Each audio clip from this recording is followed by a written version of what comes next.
If my earthly father will not deny me, the best earthly father will not deny his child what he needs. నా భూసంబంధమైన తండ్రి నేను అడిగిన దాన్ని కాదనడు. ఈ భూసంబంధమైన శ్రేష్టమైన తండ్రి ఒక బిడ్డకు అవసరమైన దాన్ని కాదండు. He's not asking for an elephant or a railway train or something. He's asking for bread. ఆ చిన్న బిడ్డ ఏనుగు కావాలనో లేకపోతే ఒక రైలు కావాలని అడగట్లేదు, కానీ రొట్టె గురించి అడుగుతున్నాడు. He's asking for that which he needs. తనకు అవసరమైన దాని గురించి అడుగుతున్నాడు. And if he will not deny it, how will my heavenly Father deny the fullness of the Holy Spirit to those who ask him? ఆ భూసంబంధమైన తండ్రే కాదనలేడు.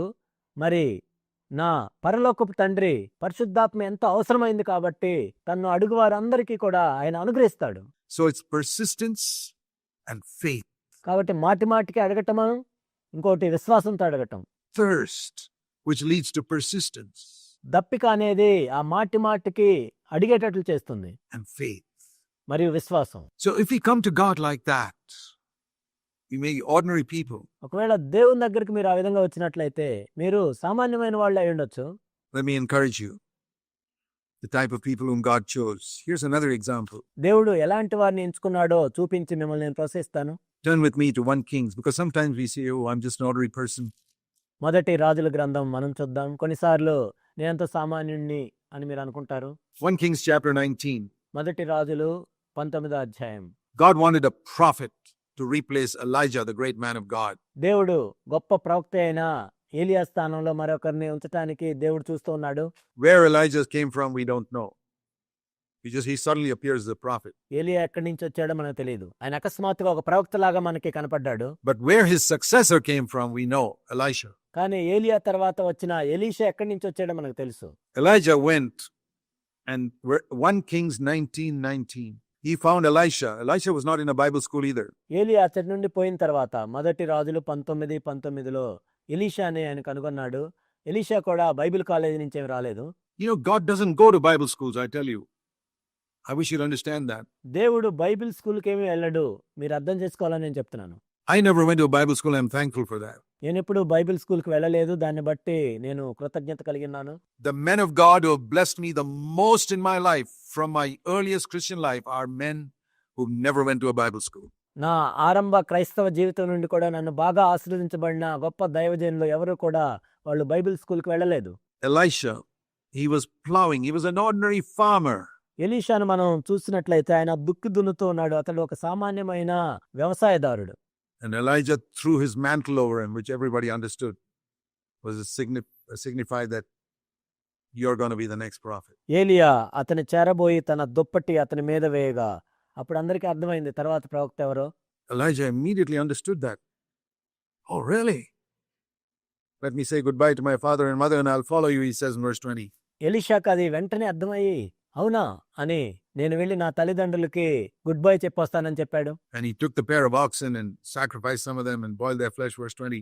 ఆ తర్వాత కాడి ఎడ్లను తీసి వధించి వాటి మాంసమును వంట చేసి జనులకు వడ్డించాడు. And he followed Elijah immediately. వెంటనే ఏలియాను వెంబడించాడు. Whom did God pick? దేవుడు ఎవరిని ఏర్పరచుకున్నాడు? Who got a double portion of Elijah's spirit? An ordinary farmer. ఏలియా యొక్క రెండంతల ఆత్మ అతని మీదకి వచ్చింది. అతను ఒక సామాన్యమైన వ్యవసాయదారుడు. One more verse in the book of Amos. ఇంకొక వచనం మనం చూద్దాం ఆమోసు గ్రంథంలో. Amos was one of the prophets in Israel. ఆమోసు కూడా ఇశ్రాయేలు వారి ప్రవక్తగా ఉన్నాడు. And you read some fantastic things he says in his prophecy. If you've read Amos. మీరు ఆమోసు గ్రంథం చూసినట్లయితే తన ప్రవచనముల్లో కొన్ని అద్భుతమైన మాటలు ఆయన చెప్పాడు. Amos chapter 7.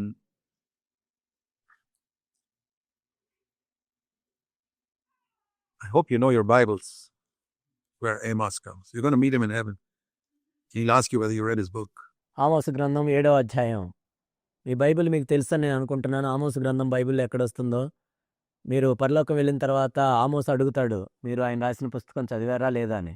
Amos chapter 7. Amos said to Amaziah, I am not a prophet. He was. ఆమోసు గ్రంథం 7వ అధ్యాయంలో ఆమోసు చెప్పాడు అమజ్యాతో, నేను ప్రవక్తను కాను అని చెప్పాడు. కానీ ఆయన ప్రవక్తే. But he didn't think of himself as some great prophet. నేనేదో గొప్ప ప్రవక్తనని ఆయన గురించి ఆయన ఆలోచించలేదు. That's the mark of genuine prophets and apostles. నిజమైన ప్రవక్తలకి, అపోస్తులకి గుర్తది. They don't think of themselves, they just think of themselves as ordinary people. వాళ్ళ గురించి వాళ్ళేదో గొప్పగా ఊహించుకోరు కానీ, సామాన్య ప్రజల్లాగే వాళ్ళ గురించి వాళ్ళు ఆలోచించుకుంటారు. I'm not the son of a prophet. That means my dad was not a prophet either. నేను ప్రవక్త కుమారుణ్ణి కూడా కాదు. అంటే మా నాన్న కూడా ఏం ప్రవక్త కాదు. I'm a herdsman. I look after herds and I gathered growing sycamore figs. I'm a farmer. నేను పశువుల కాపరిని. నేను పశువులను చూసుకుంటూ ఉన్నాను. మేడి పండ్లు ఏరుకుంటూ ఉన్నాను. నేను ఒక వ్యవసాయదారుణ్ణి. But the Lord took me from following the flock and said, go prophesy. నా మందలను నేను కాచుకొనుచుండగా యెహోవా నన్ను పిలిచి, నీవు పోయి నా జనులకు ఇశ్రాయేలు వారికి ప్రవచనము చెప్పుమని నాతో సెలవిచ్చెను. I'm just showing you the type of people whom God chose as John the Baptist out in the wilderness.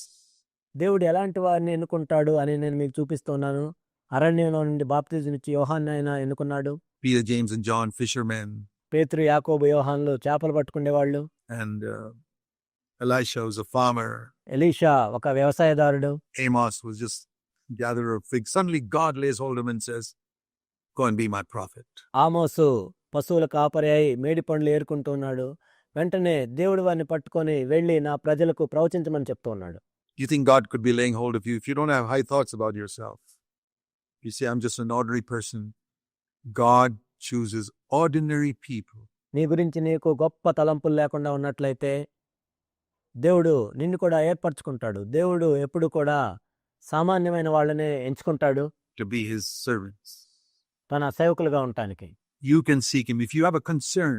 Lord, I want your name to be honored. ప్రభువా, నీ నామం పరిశుద్ధపరచబడాలనే కోరిక కలిగి నువ్వు ఆయన్ని వెతుకుతూ ఉన్నట్లయితే, I want the name of Jesus to be honored around me. First of all in my life. ప్రభువా, నా చుట్టుప్రక్కల మీ నామం పరిశుద్ధపరచబడాలి. మొట్టమొదటిగా నా జీవితంలో I want the name of Jesus to be honored in my family life, the way I live with my wife or husband. నా కుటుంబంలో మీ నామం పరిశుద్ధపరచబడాలి. నా భార్యతో కానీ భర్తతో కానీ నేను జీవిస్తున్న విధానాన్ని బట్టి. I want the name of Jesus to be honored in the way my children grow up. Do you have a burden about these things? నా పిల్లలు పెరుగుతున్న విధానాన్ని బట్టి మీ నామం పరిశుద్ధపరచబడాలి. వీటన్నిటి గురించి భారం ఉందా మీకు? Or do you have a desire to be a great preacher? Or you'll completely miss God's will if your desire is to be someone great in the world or someone great in the church. లేక మీరు గొప్ప బోధకుడు అవ్వాలనుకుంటున్నారా? మీరు లోకంలో కానీ సంఘంలో కానీ ఏదో గొప్పవాడిగా ఉండాలనుకున్నట్లయితే దేవుని యొక్క చిత్తాన్ని మీరు సంపూర్ణంగా కోల్పోతారు.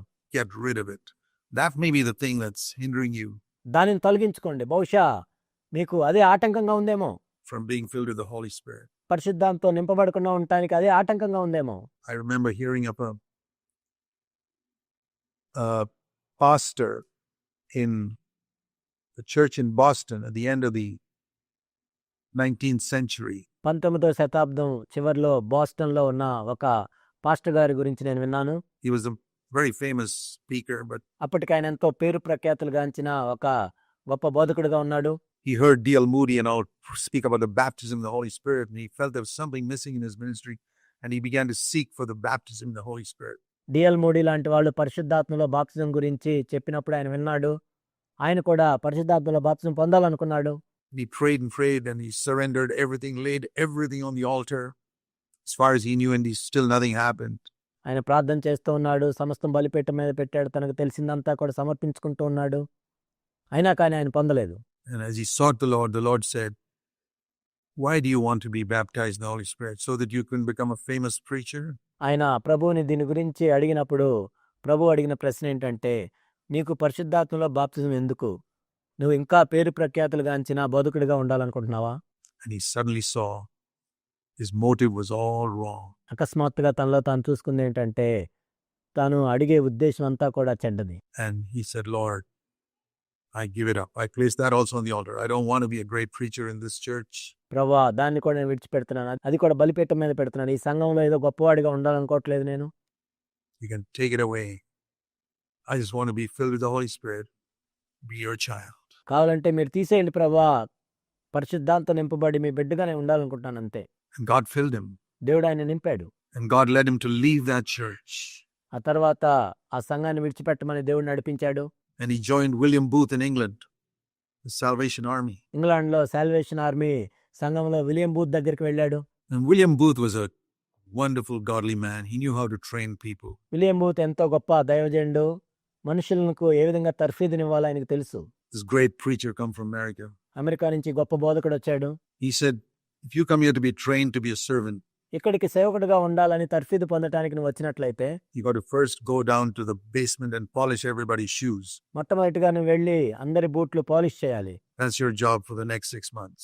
వచ్చే 6 నెలలు నువ్వు చేయాల్సిన పని అదే. Polish the shoes of all these Salvation Army people. Salvation ఆర్మీలో ఉన్న ఈ ప్రజలందరి బూట్లు నువ్వు తుడవాలి. Imagine this great preacher. He went down there చూడండి, ఈ గొప్ప బోధకుడు అక్కడికి వెళ్ళాడు. and he developed from there to be one of the greatest men of God in the Salvation Army. ఆ తర్వాత సాల్వేషన్ ఆర్మీలోనే ఒక గొప్ప దైవజనుడిగా ఆయన ఎదిగాడు. So often, when we think we have laid everything on the altar, we haven't. తరచుగా మనం ఏమనుకుంటామంటే మనం అంతా బలిపీఠ మీద పెట్టాం అనుకుంటాం, కానీ మనం పెట్టలేదు.